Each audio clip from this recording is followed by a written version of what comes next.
Hey everyone, we're going to do a long overdue video. So number one, I want to apologize because this is what it looks like after an hour and a half of sleep when you hit over 30.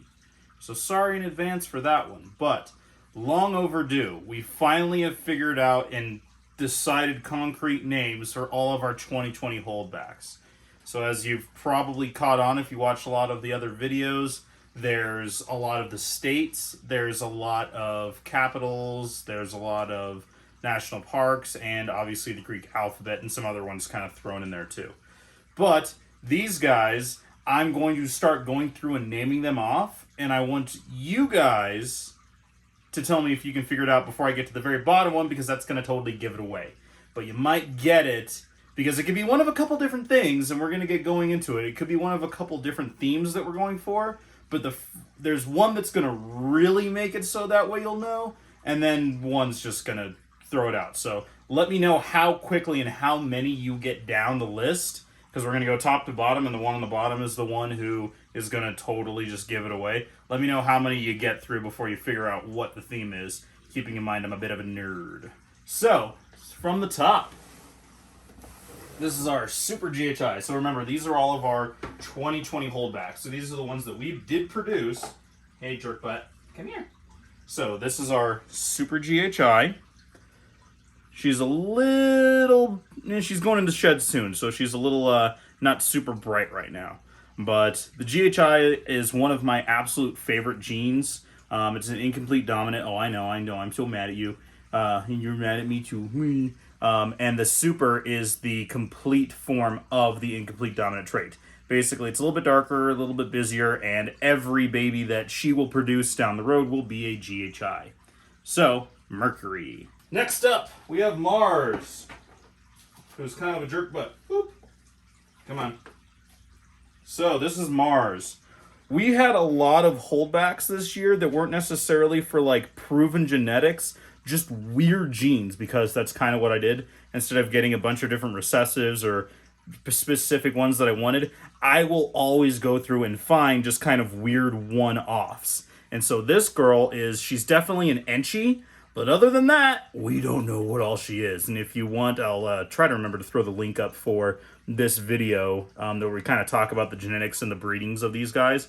But she has this weird little like ringer here. She has this weird aberrant pattern. You can tell she's the Enchi because of her like big side patterns right there. I guess sideburns is what. I can't remember what they're called right now. I'm totally failing. Hour and a half asleep again. I apologize.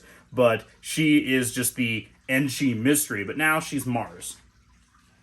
Next up, we have Uranus. Insert joke whenever you want, I guess. But, so, in addition to the weird one that we had with her, out of the Super GHI clutch that we produced, we had two that came out that had the GHI pattern, and now that they're bigger, you can really tell. Like, they have the weird alien heads, the weird just pattern in general that looks like the GHI, but it's normal ball python that maybe a little bit like cleaner high whites around the aberrant alien heads and stuff. And everything that we looked through, the closest we could find to an actual like gene is a jungle, just like not a wild jungle, but like they called these one-off aberrants that may or may not be genetic jungle morph. And so we held both of the girls back, and we're gonna see what they do in a couple years. But this is Miss Cranky Pants, and this is Uranus. So she is the first of the two jungle, maybe we don't know what's going on, GHI girls. Alright, so this one is going to, this one might be the one to give it away if you guys haven't quite figured it out yet. And hopefully she won't bite me, because she usually doesn't like when I mess with her. Boop. We'll just boop your nose. Boop your nose. Boop your nose. So, this is Moon. This is our Super Orange Dream. So, as you can tell with the regular orange dreams, they come out pretty orange versus the regular, like, kind of brownish color that most ball pythons are. And then as they get older, they kind of brown out. we have a normal-looking female. That's Chicago, and that's her mom. And then Carlsbad is just another single gene, incomplete dominant orange dream, but he is one who held onto his orange a little bit better. There's now a new line called High Intensity Orange Dream, plus, like Ozzy Boyd's line that's just absolutely insane. These are just regular orange dreams that just happen to hold on to one of the, just happen to keep their orange longer. And that's kind of what I want to start to do, is maybe, like a lot of other snakes, like, unlike with ball pythons, once they hit like 600, 700 grams, that's kind of the prettiest they're going to get. And then after that, almost every single morph starts to dull out. Obviously, maybe not with like the leucistics and the pieds, but even in the pieds, get kind of darker, a little bit muddier. And then the leucistics, they just stay white, although sometimes they can develop kind of little spots. Almost like the banana, but not nearly as much as bananas do. But this is Moon. She's the super orange dream, so it's really, really white. And even you can tell now, she's at about 700, she's probably about 650 grams. You can even see now there is more brown coming through over the top of her little dorsal area that when she was born was super, super bright orange. But she's holding on to that really well. So, Moon. And for the first boy of the list, because we only had 2 boy holdbacks, and even then one was kind of a default holdback, you wonder, nope, front hide. So, this is Artemis. Artemis was our one banana pied, who honestly I thought was going to go. There was a lot of interest in him. We weren't necessarily planning on holding on to him because we have the genetics to make him again. But, hey, we'll hold on to him, and then it'll just be easier to hit the banana pieds later down the road. And he is a really good-looking one, too, although he's already starting to get the little banana flecks. Unfortunately, with pied, there's no, as far as I'm aware,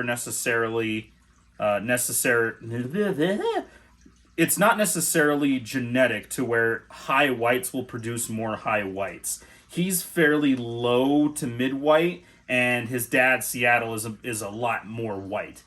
We don't have any crazy high white pieds, but whatever the case may be. He still looked really good, but this is Artemis, our holdback male banana pied. Alright, and then this one, who definitely will probably take a pop at me, which is why she has her name, Jupiter. Yep, she's already poking out like she wants to go. So she's definitely going into shed. But this is our holdback pied. So she's definitely higher white pied. We had, out of this clutch, I think it was 3 pieds that made it out. We lost 1. That's kind of what happens. That's not everything works out the way you like it to. But we had the 3 pieds. We held back this one because she was higher white. We, parted ways with the other with her sister. And then we originally were planning on not holding on to Artemis, like I said. But, yeah, whatever the case may be. But this is Jupiter. She has a tendency to be a little bit more snappy and quick on the draw for eating food. She actually, doubled in size over her brother Artemis, although he definitely caught up. So, like I said, she doesn't look super sexy right now. She's going into shed. You can see it's kind of, like that kind of pink color. She's going to clean up nice and white once she sheds in about a week. So, remember I said there were 2 of these kind of weird, funky-looking GHI jungle ones? So, this is the second one. This is Neptune. Again, just the weird, crazy aberrant stripe and pattern. We don't really know what's going on with there. They could just be really cool-looking normals. They could be unheard of GHIs, or they could just be kind of, one-offs, and we don't really know what they are. Or, who knows, maybe there's some other weird morph that we don't know, and we could establish a new genetic morph. Dun, dun, dun! But this is Neptune, sister of the other one, and technically the sister of, we just named them today, so their names are going to be on our tubs until we get them down par. So this is the sister of Mars and the sister of Uranus. So Neptune, Mars, and Uranus, they're siblings, and then Artemis and Moon are, and Jupiter are siblings. This is... And ready to give it away?